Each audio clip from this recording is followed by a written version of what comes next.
All right, welcome everybody. Thank you for joining us for the Engineering Student Services virtual undergraduate poster session. This is our first virtual poster session, so I am grateful that you are here, and I am grateful in advance for your grace as we figure out what does a virtual poster session look like.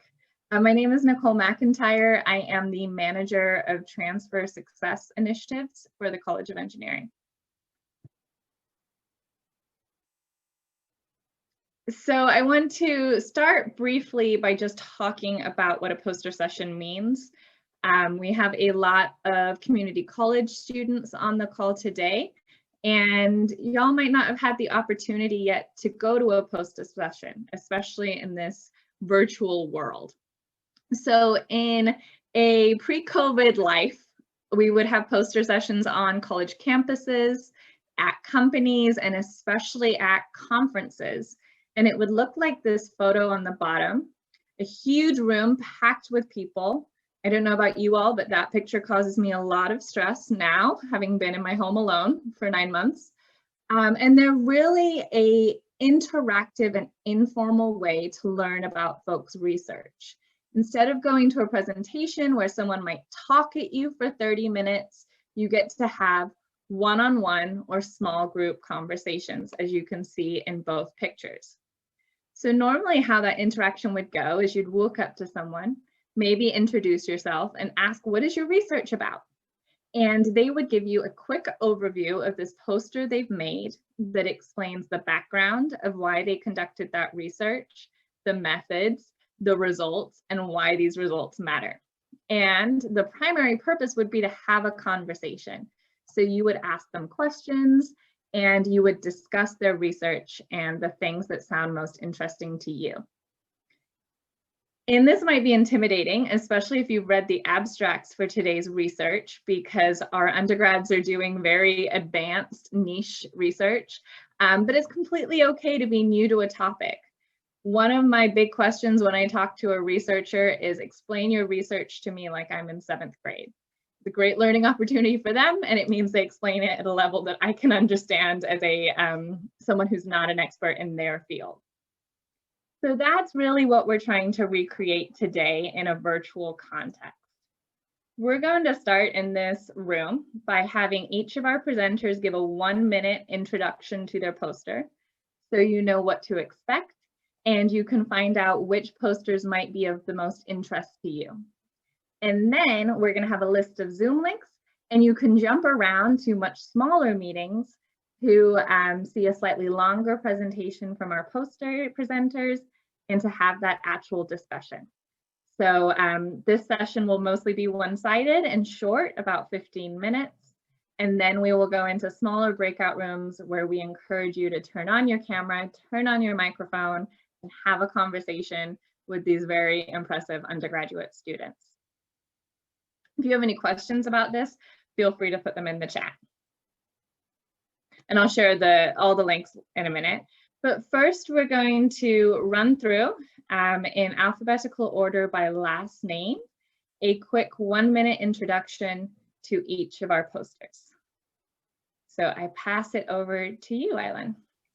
Hello everyone, my name is Eileen Chen, and today I'm presenting with my partner Composites, and we're studying in Professor Guru's lab, and I'm with my mentor Demir. So our research is about bio-inspired fish scale, a kinematic and numerical approach to describe a flexibility of armor designs. And then for my research, we've developed a single equation to describe all this mechanism in fish scale. So we are looking forward to see you all in our meeting. Thank you. I am so sorry, I ran into some technical issues. Our next presenter is Sasha.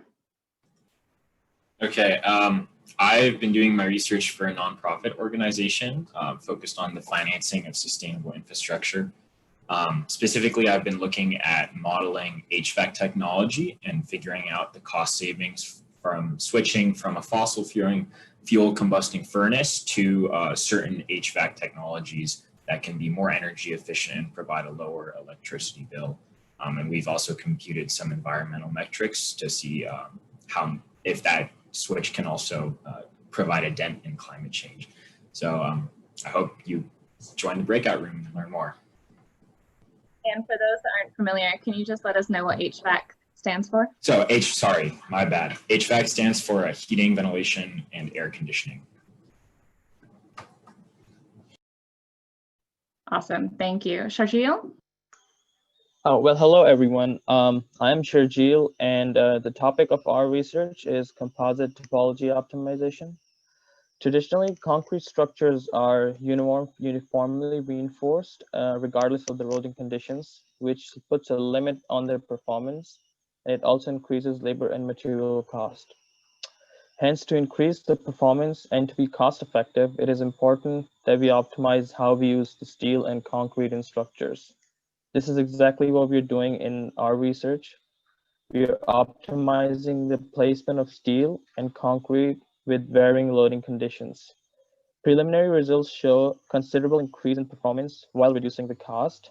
And what makes our work unique is the fact that it comprises both computer simulation and experimental testing, along with innovative digital fabrication.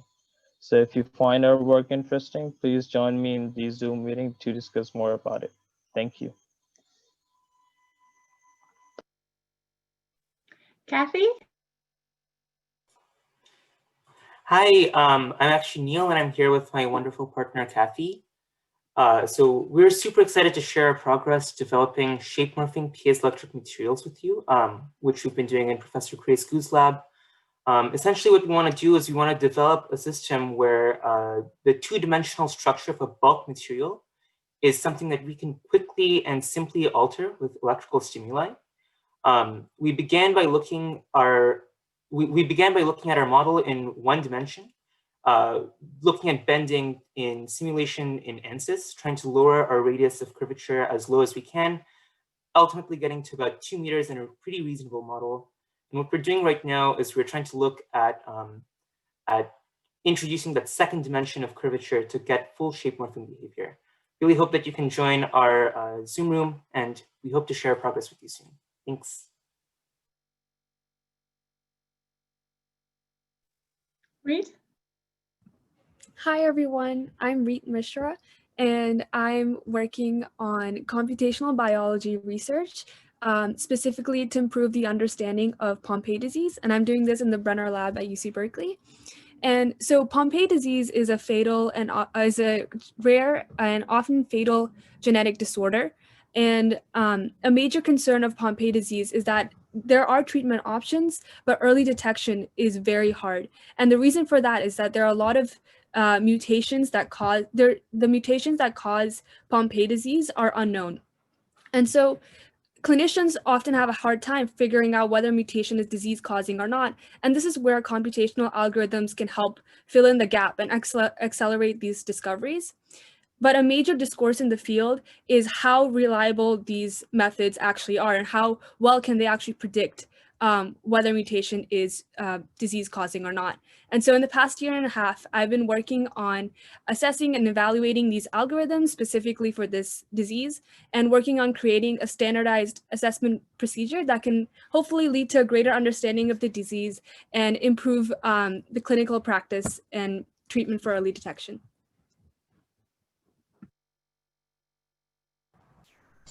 Hello. Hello. Hi, everyone. My name is Mahmoud Morsi. I go by Morsi. And today I'm presenting Supreme or Speckle-based position monitoring. Also, Burkhardt would be joining me in presenting this project.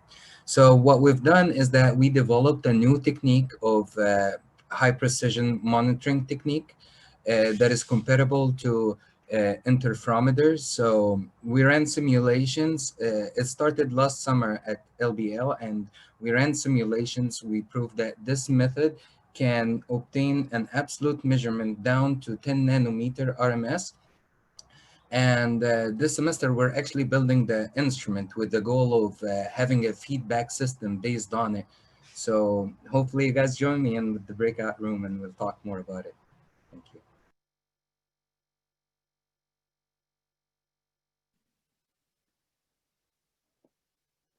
Hi, I'm Arnav. I've been working in Robert Full's lab with my research mentor, Andrew St. Singh. And our lab mainly focuses on biomimetics, specifically in relation to motion. And we've developed some cockroach-inspired search and rescue robots because you may or may not notice, but cockroaches are very, very good at moving in a variety of different ways. This specific research aims to lead into that eventually, but is mainly looking at how cockroaches adapt to losing limbs because they can lose limbs and keep going. So come check it out. Hi everyone, my name is Vade Shaw. I'm here with my partner Steven Zadurian, and we've been working under Professor Grace Gu on, as it says in the title, using big data essentially to predict the properties of composite materials. We've been working on this for about the past 6 months, collecting data from a national database on composite materials and applying different machine learning techniques to predict the properties of these materials. Namely, we've been predicting the elastic modulus of these materials using machine learning techniques. So if you're interested in learning more about the types of models and data splits we used and where we got our data from, feel free to stop by our Zoom room and we can talk more about those details and what our work entails. Thank you.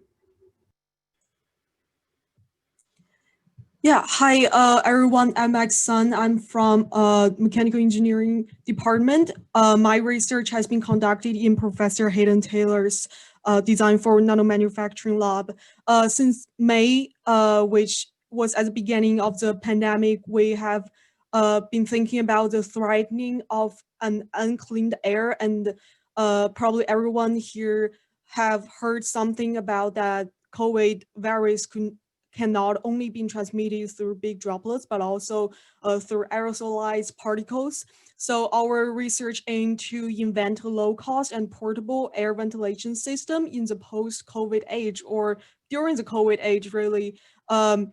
And we have been trying to investigate if we just use a low-grade filter such as MERV13, would that be efficient enough for air cleaning? So if you are interested in this, please join my room and I will share the PowerPoint in the chat.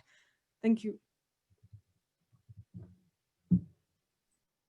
Hi, my name is Erica and I did my summer research at Caltech with the Weinberg Lab Group. And I studied how the stay-at-home orders from the pandemic affected human behavior through changes in traffic, and how those changes can be related to changes in emissions, specifically carbon monoxide emissions throughout the Los Angeles area. So look forward to talking with you about how the pandemic has caused changes in air pollution. Hello, I'm Trevor. The project I'll be presenting on is called Deep Truck. It was a project I worked on my junior year, so last year, fall and spring mainly. And then it is a project that is trying to use deep reinforcement learning to model truck dynamics, and then using that dynamical model to create a truck controller. So I will mainly be presenting on the parts I worked on, which was like basically tuning the truck dynamics model itself with deep reinforcement learning, like training the model. It's a pretty big project, so there's a lot of moving components, but I'll mainly be presenting on training the model and the controller.